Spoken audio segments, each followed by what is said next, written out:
Greetings, welcome to Capacity TV. We're here at International Telecoms Week just outside Washington. My name's Burkitt-Gray and I'm editor-at-large at Capacity Magazine. As I say, we're here live at ITW 2022 and I'm delighted to be joined by four luminaries of the industry with backgrounds in telecoms operations, marketing and things like that. Gina Nomellini, Sophie Ann Terrisse, Jaymie Scotto Cutaia and Tim Passingham. But they've got one thing in common here today. They are all ambassadors for Télécoms Sans Frontières. That's Telecoms Without Borders, or TSF as we're going to call it. And that's the industry's amazing organization that goes to disaster zones, earthquakes, volcanoes, hurricanes, the war in Ukraine, and helping refugees all over the world. So thank you very much all for joining us. And let's start by saying, what's happening in Ukraine? A lot of really groundbreaking work you've been doing, Sophie. Tell me about what's happening in Ukraine. Well, it's happening extremely fast. So within days of, breaking war in Ukraine, TSF was there and really had like three different missions happening all at the same time. One was to empower Vosco, who's one of the NGNO, to have connectivity across their 100 locations, so they could actually supply support and medicine and health and counseling. The other one was to help migrants with connectivity. About 6,000 people were helped through their journey outside of Ukraine.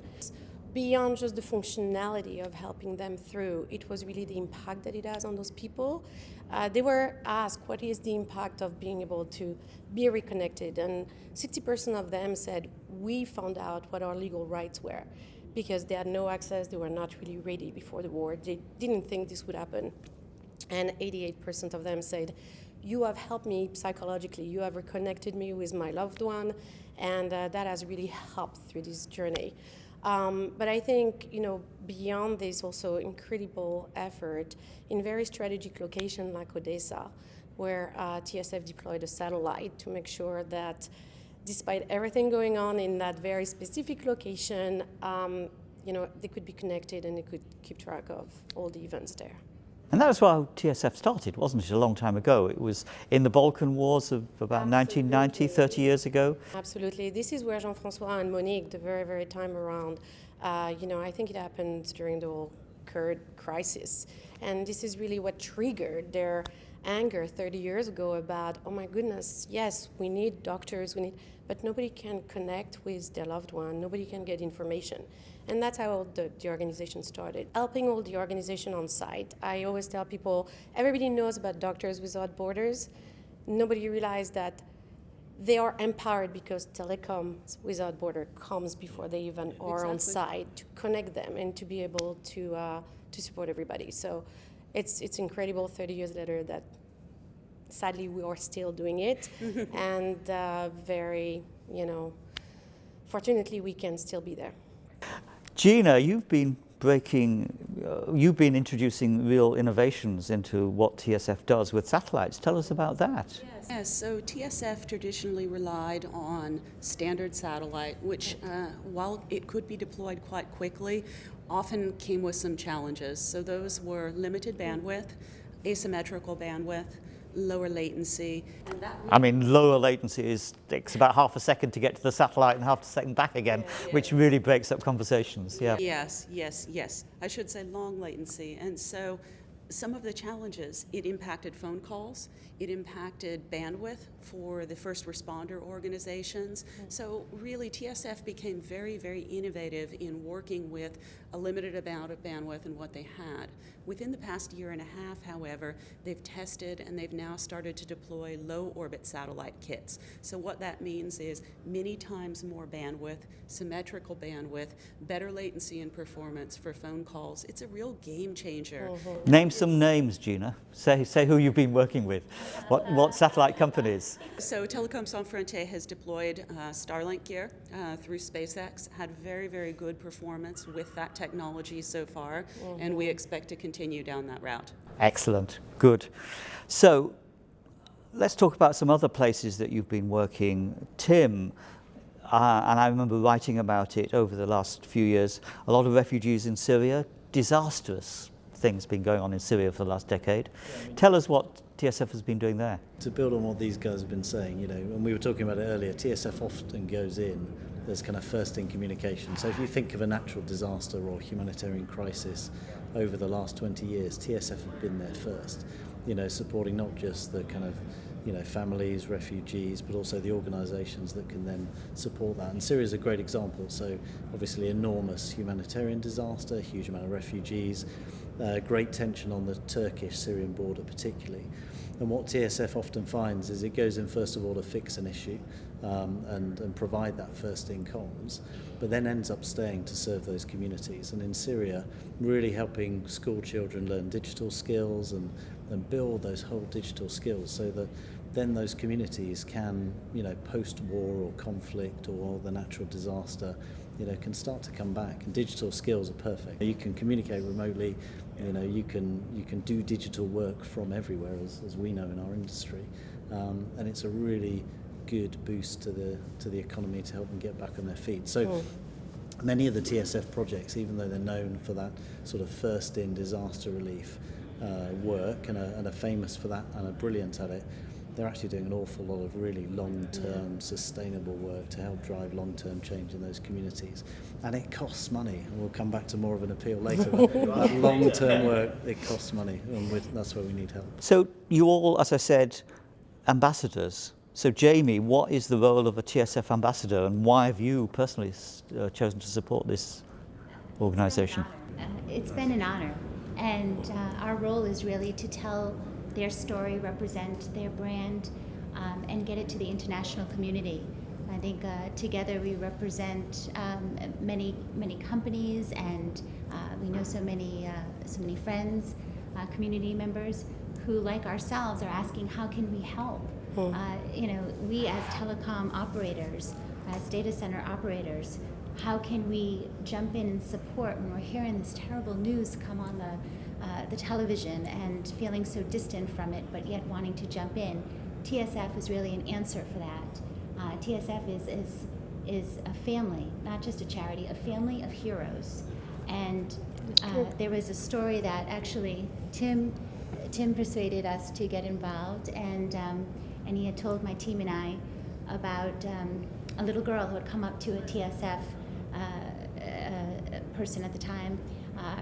She was separated from her family, and she had just the numbers of her mother's phone number on a little piece of paper that she gave to one of the men deployed at the time. And by his time and energy and the connectivity capability, they were able to locate this child's family. Those are the types of stories that we as an industry can be really proud of, and TSF helps us get there. Right when everyone else is walking away, they're walking in. So it's truly just, it's a gift to be able to represent TSF. Another example to share is Beirut, where TSF was deployed immediately within 24 hours of the explosion, initially to be able to provide call center connectivity so that people could contact their loved ones. So TSF came in, they set up connectivity so that people could call loved ones. However, they also enabled a call center that was initially put in place to help those with mental health crises. They continued on with that work, and all the way to this day, they are still deployed, providing that call center connectivity. So the point is, TSF comes in initially as emergency response, but often stays on site with the community and with the local entities to continue to provide help, really for as long as they need it. So you're really global, aren't you? Because you've got bases in the Americas, you've got one in Asia, near Bangkok, and you've obviously your home base is in southern France. And I guess one other thing I'd want to bring up is the uniqueness of this organization, specifically for all of those of us in telecom. When I wanted to get involved, I thought about this organization and how special it is because it's technology, because it's global, and because it's nonpartisan. It's not affiliated with any government, any other religious organization. It really tries to be neutral and to focus on the purity of the mission and the technology and the humanitarian work. So for all of us that have been in this space, it's a perfect and logical fit. Totally. I would echo that. I first heard about TSF at a Capacity Europe in Paris, and I was just walking around the exhibition hall, and I met a wonderful Anglo-French guy called Alex who used to do a lot of the fundraising. I'd been in telecoms for about 20 years at this point and never heard of TSF.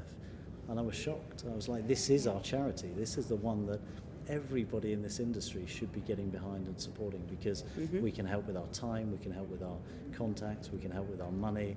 Everyone involved in capacity and in our industry can help. So what, finally, can all our viewers to Capacity TV, what can they do to help? Give the website, because there's a donation button there, but there are other things that they could do. So would you each like to say what you can do? Remind me of the website address. It's tsfi.org. tsfi.org, and absolutely donation. I think the role of the ambassadors is there is so much focus on CSR project, ESG, agenda and mandate that we are reaching out to say we do have programs that you can be a part of. That's a way to be involved immediately, be invested immediately. I think donations are absolutely fabulous, and you have the flexibility to donate against specific project that may be very dear to you, or overall we need equipment, we need more personnel. This team is a very small, incredibly powerful team, but like for example right now I believe we are in Ukraine. There was I think there was a global giving. Yeah, Yes. exactly. So as an individual, you can go to globalgiving.com, and there's a TSFI specific campaign for it.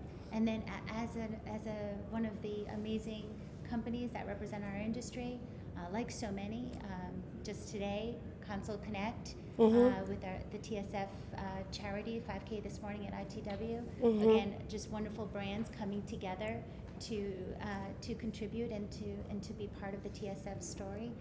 So as a company, follow the PCCW Global and go ahead and contribute, become one of their recurring sponsors. And So lots of ways of accessing TSF. So start off at tsfi.org.